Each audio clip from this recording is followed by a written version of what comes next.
What is up?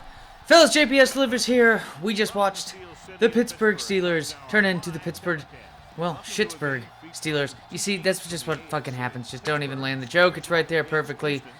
On the road against Pittsburgh. Pittsburgh was hosting the game against the Cleveland Browns.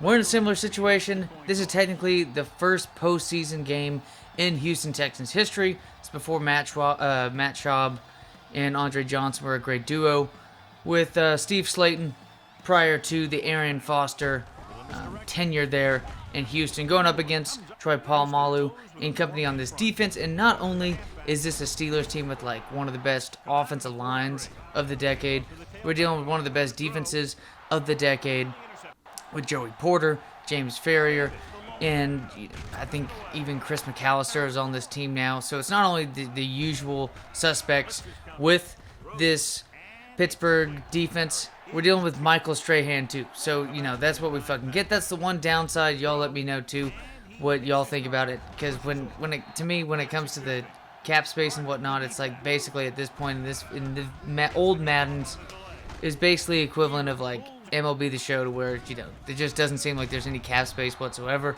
You could have a team like Pittsburgh become, the fucking New York Yankees of football, which we know is a way bigger issue if there's no cap space in football compared to baseball. Let's just be honest. We just don't see, the highest paying team winning every year unless it is the 1990s and you are the New York Yankees with Derek Jeter and company. But it is 2009 at this point with Houston. So with Pittsburgh, setting up similar situation with Cleveland, even though with Cleveland it was wild card weekend. This is the divisional round this time. We already got that win against a Ray Lewis-less Baltimore Ravens team. So we're pretty much having ourselves the VIP tour of the AFC North. And back then, these are two primo teams of the AFC, especially defensively. Because, you got Bart Scott, you got Jamie Sharper still, used to be on the Texans. And has an amazing podcast, too. Speaking of amazing interception that is unfortunately going to fucking get called back. There's a holding penalty on the play. Our D tackle of all people decides to hold. I understand if it's a fucking linebacker, fellas, but a D tackle's got to fucking hold. Still scoreless at the end of this game, or at the end of the first quarter. This is going to be a defensive showdown for sure. That's the only reason why we were able to win a good amount of the games that I played earlier on in this season, is because of the defense, because I'm pretty inconsistent with this offense.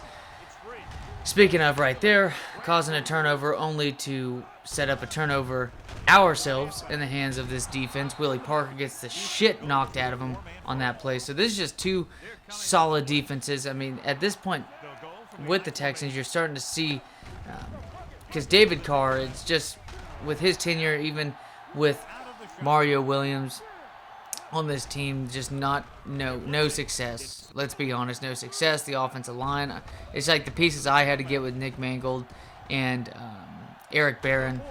It's just with those guys, it's just the offensive line. He wasn't able to do jack shit. This team ran so many sweeps with Willie Park in that one. And then Pittsburgh, man, 0-0 second quarter. No points scored in the first quarter and a half of this one. And, Heath Miller's feeling it. And Heath Miller is like the highest performing player in the entire game so far. Philip Buchanan, and speaking of, he jumps off sides. He looks scared. Bad play by Philip Buchanan, a.k.a. me on the play. And it's going to be a first down for your Pittsburgh Steelers. Still 0-0, just over 3 minutes and 30 seconds left in this one. Walker out of Texas A&M almost gets the interception, but the man has no hands.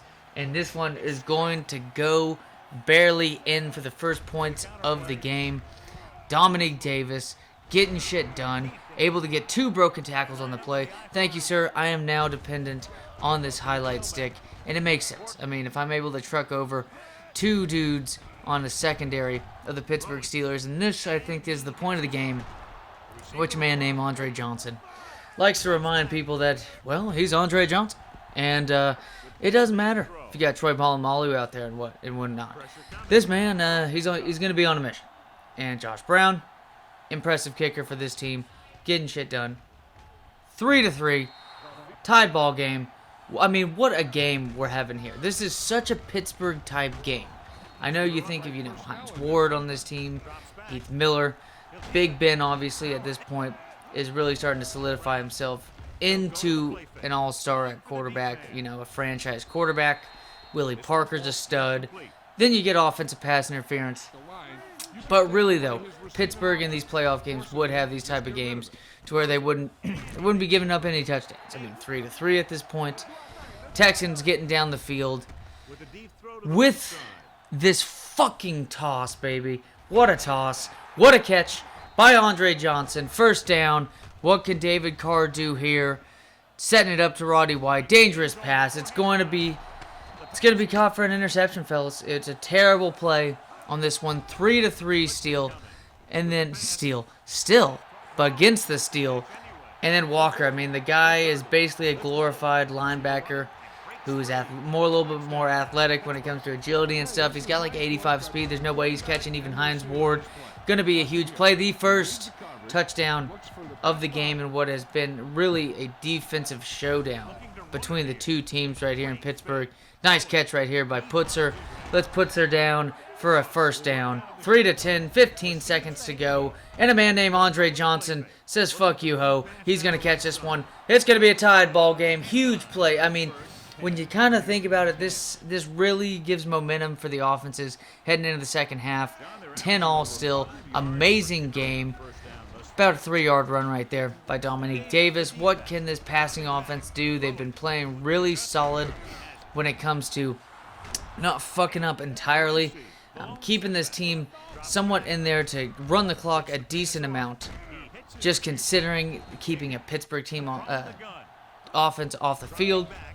You got this offense of the Texans doing decent on running the ball as well on first down. I think we were averaging a little bit over 5 yards in that one. And that's not because I did any stats. That's because our favorite alcoholic commentator, Al Michaels, let us know about that. Dominique Davis was having a solid game against this rush defense. I mean, this is a solid front seven with, I think it's Casey Hampton out of Texas at D tackle, basically the nose guard, like a Jamal Williams, even though they don't, technically like a Jamal Williams, because you would have that 3-4 defense with the Pittsburgh Steelers.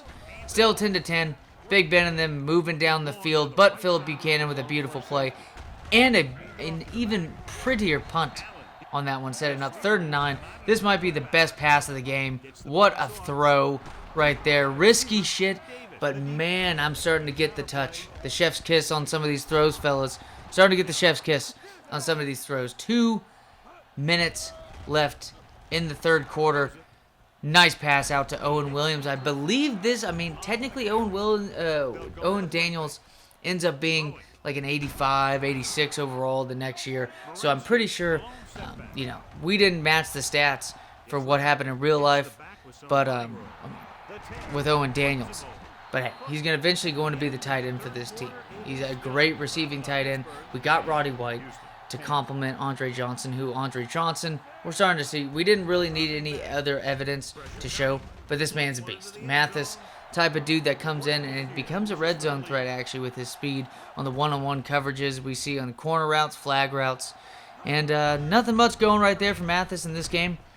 But hey, 3 points is 3 points, especially in a low-scoring affair such as this. 13-10 now. Willie Parker going to try to use this man. Dominique Davis, though, pinched nerve, out for the game. Basically, I wish we could have the likes of a Mike Leach instead of a Gary Kubiak at this point. But it is what it is. Nice little play to Hines Ward. First down. Pittsburgh is moving down the field. Big Ben with a toss right there. Nice catch by Bobby Ingram. 1st and 10.